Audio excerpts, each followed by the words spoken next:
Well, hello everyone. My name is Beau Million, and I want to thank you for coming back to my channel. I am on this journey to find my signature scent. I am someone who loves fragrances, loves colognes, but doesn't have the most experience nor the most discerning nose when it comes to fragrances. And so I want to take you along this journey as I find that signature fragrance or that signature scent to see what I like or don't like. And so today we're going to talk about Pete and Pedro's Legend. Now, Legend is a fragrance as well as the rest of the Pete and Pedro lineup.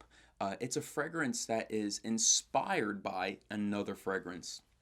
And so you think of it, you have things that are influencers in our life, right? Things that influence your actions. You have things that inspire your actions, right? You have musicians and bands out there that make songs. Then you have bands out there, what we call cover bands, that will do the same song and they'll either try to do one of two things. They will try to be as accurate or as respectful to the original song itself, or make their own interpretation or change the song up completely or whatever, but there is still some influence or some inspiration from the original song. And so this fragrance right here, Legend, as well as the rest of the Pete and Pedro lineup, are influenced by other more notable fragrances. This one is influenced by Tom Ford's Fabulous, which, if you're familiar with the Tom Ford lineup, you know that those are very high quality fragrances. And I remember the first time I ever tried Fabulous, I was at a Sephora and I was spraying it, and I could only get out maybe a quarter of a spray because the bottle was completely done. And I remember that quarter of a spray pretty much, I could smell it throughout the whole rest of the day.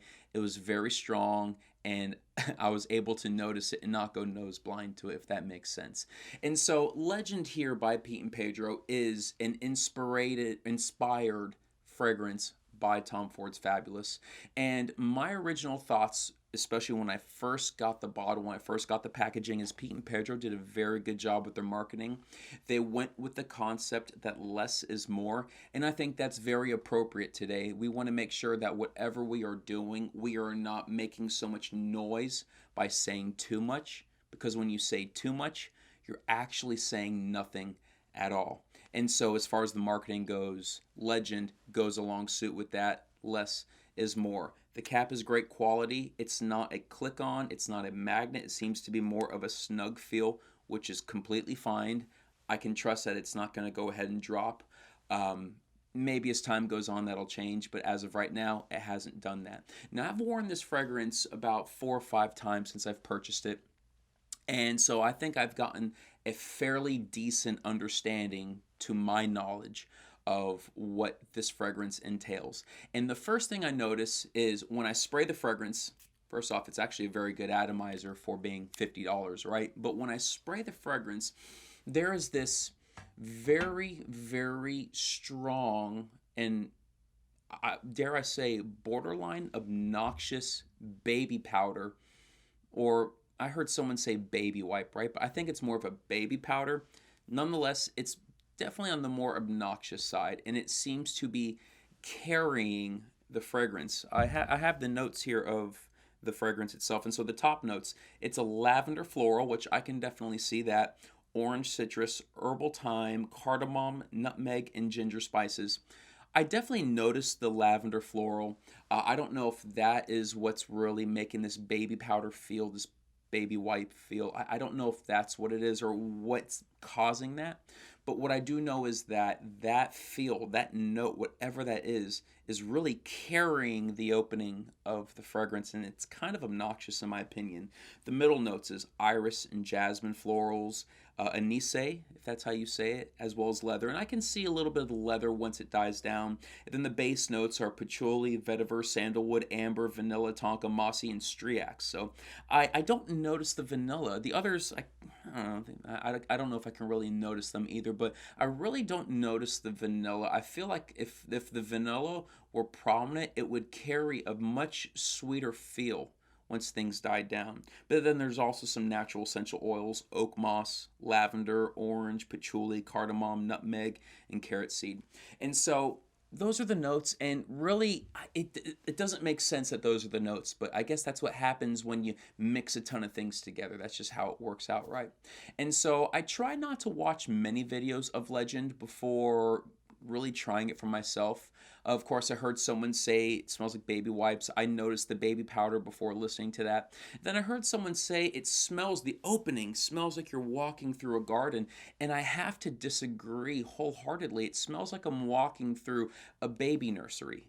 That powdery scent is very, very strong, very obnoxious. It is really carrying the opening of the fragrance. And some of you might like that. I happen to not. I think most people that I saw reviewing it happen to really, really obsess over how beautiful it was on the opening. And I have to disagree.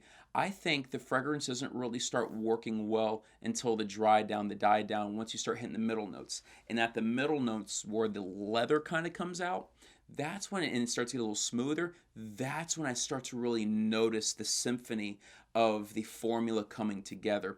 All the notes are now working together much more in sync. And so I sprayed this fragrance maybe about 3, 4 hours ago. And at first it was really obnoxious. That scent was very obnoxious, but it died down. I remember I was at a department store earlier today, and I was reaching around at a shelf. And I remember as I would reach around and my jacket would lift up, I did 2 sprays on the neck, one behind each ears and one on the back and neck. I began to smell it, and it was very smooth, and it was like, oh wow, that was nice. I really actually like that. And so once you can get through that opening, that middle and then towards the base, that's really, really nice. Now, I was getting somewhere around the 5 to 6 hour mark out of the fragrances, or out of this fragrance. It lasted somewhere around then, which is decent because you can go ahead and do another spray at the end of the day or whatever you want to do. You want to be careful because if you keep on respraying a spray here and there, you're going to reopen the fragrance and you're going to start to get a lot of those obnoxious notes. But if you like that, then I guess it's not that obnoxious, right? And so really overall, the fragrance seems to be holding up very well. I happen to like, or better yet, I think a better word is I appreciate the fragrance more after it's dried down and after it's died down. It's definitely not a summer fragrance. It's definitely more of the fall winter fragrance. And I think in that concept, with that being said, as we're getting into fall, I will wear it from time to time for sure. Will I buy another bottle of it? If I find another deal like 50% off, yeah, I will. I just don't see myself going back to it time and time again. I have a fragrance that I currently go back to, and I still see that being my scent, YSL White Eau de Parfum. That's definitely the one that I will go back to more commonly, more often.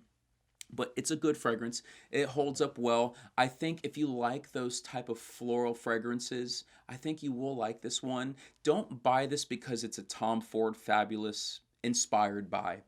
Buy it because you like this fragrance, because a lot of people like Tom Ford Fabulous. Not as many people may like this much. A lot of YouTubers will say things like, oh, it's the greatest thing ever and I will buy this over Fabulous. Well, yeah, price-wise, because of that, I will buy this over Fabulous.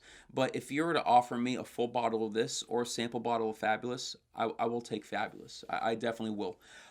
For the simple fact that it is just fabulous. That being said, this is still a really good fragrance. Well, thank you so much for tuning into this video once more. Thank you for embarking down the journey with me as I find my signature scent. If there's anything I said that was completely wrong, go ahead and let me know in the comment section below. If there is a fragrance in your collection or one that you're looking into that you'd like to know my thoughts on or you think I should get a hold of, be sure to let me know in the comment section below. About once a month I'll be making a mass buy, and we'll be sure to talk about each fragrance one by one by one. And so if you have not already done so, go ahead and click the subscription button, click that notification bell, go ahead and click the like button, and I thank you so much again for tuning into this video. Have yourselves a wonderful day.